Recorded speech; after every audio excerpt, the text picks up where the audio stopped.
எங்களுக்கு வந்துங்க எங்கள் பூரான கம்ப்யூட்டரில் வந்து கரும்பு, நெல், சோளம், பாக்கு இது எல்லாமே அதிக அளவு பயிர்பட்டுருக்கு. வாடகை பயிர் பண்ணிருக்கீங்க. 150 ஏக்கருக்கு மேலே, சுமார் 150 ஏக்கர் மேலே வந்து எங்களுக்கு திருமணி மொத்தவர் வந்து அதிக அளவு மழை வந்ததுனால வாய்க்கால் ராஜவாய்க்கால் கரை உடஞ்சி இந்த தண்ணி பூராமல் வயல் வந்துருச்சுங்க. 10 அடிக்கு மேலே இப்போ தண்ணி நிற்கிது. மாட்டுக்கெல்லாம் கழுத்தண்டி தண்ணி வந்துருச்சு.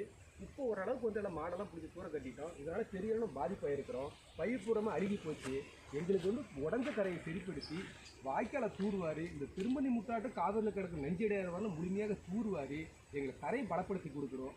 பாதிக்கப்பட்ட விவசாயிகளுக்கு முறையாக கணக்கிட்டு எங்களுக்கு ஏக்கருக்கு 40,000 இழப்பீடு வழங்கணும்னு சொல்லி நாங்கள் மாண்பு தமிழக முதலமைச்சர் கோரிக்கை வச்சுருக்கோம். பாதிப்பான உடனே வந்து லோக்கல் வந்து விஓ கிட்ட சொன்ன உடனே அனைத்து அரசு அதிகாரிகள் வந்திருக்காங்க.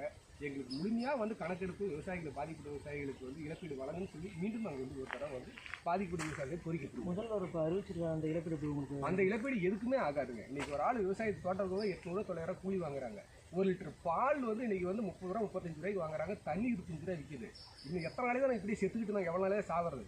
இதே நிலைமை நீடிச்சதுன்னா இந்த மாதிரி இழப்பீடுலாம் கொடுத்ததுன்னா இப்போ இழப்பீடு எதுக்குமே ஆகாது. 5 நாள் கூலிக்கு கூட ஆகாது. ஒரு ஏக்கர் ஒரு விவசாயி வந்து ஒரு அரசு அதிகாரி வந்து அதை ஒரு இவ்வளோ தூரம் அரசாங்கம் நடத்துகிறாங்க இல்லைங்க, அவங்க விவசாயத்தை செய்ய சொல்லுங்கள். விவசாயம் செஞ்சு பார்த்தா என்ன கிடைக்குதுன்னு தெரியும்.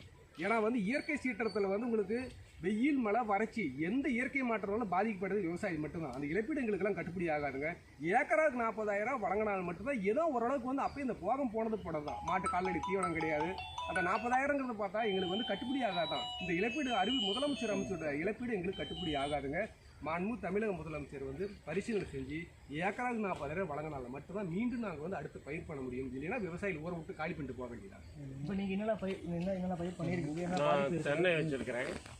மீதி கரும்பு போட்டிருக்கேன். ஒரு 5 ஏக்கர் கரும்பு, 5 ஏக்கர் தென்னை வச்சுருக்கேங்க. தென்னை பூரா தண்ணி நிற்கிது. தென்னை இப்போ தான் 1.5 மாதம் தென்னை பூரா தண்ணியாக நிற்கிது. அப்புறம் கரும்பு தோட்டத்தில் பூரா தண்ணியாக நின்று எல்லாம் அழுகி போகிற கண்டிஷன் ஆகி போச்சு. இதுக்கு என்ன கவர்மெண்ட்டு எங்களுக்கு பரிசீலனை பண்ணி எங்களுக்கு தீர்வு என்ன, ஏக்கராவுக்கு ஒரு 40,000 ரூபா கொடுக்குற அளவுக்கு எங்களுக்கு உதவி பண்ணி கொடுக்கணும். இப்போ இந்த பயிர் எவ்வளோ நாளாக பண்ணிகிட்டு இருந்தீங்க? இந்த மழையினால எவ்வளோ பாதிப்பு ஏற்பட்டுருக்கு உங்களுக்கு? முழுசுமே பாதிப்பாகிடுச்சு. எதுவுமே எங்களுக்கு வந்து இதில் ஒரு 10 ரூபா கண்டிஷனு கூட லாபம் இதில் இல்லை. நம்ம கை முதல் போட்டது தான் நஷ்டம். இப்போ இதில் வந்து எங்களுக்கு எந்த ஒரு வருமானமும் இதில் இல்லை. எல்லாமே இழப்பாக தான் இருக்குது எங்களுக்கு. இப்போ திருமணி முத்தாறு கரையை வந்து பலப்படுத்தி குறிப்பாக திருமணி முத்தாரை தூர்வார வேண்டும்.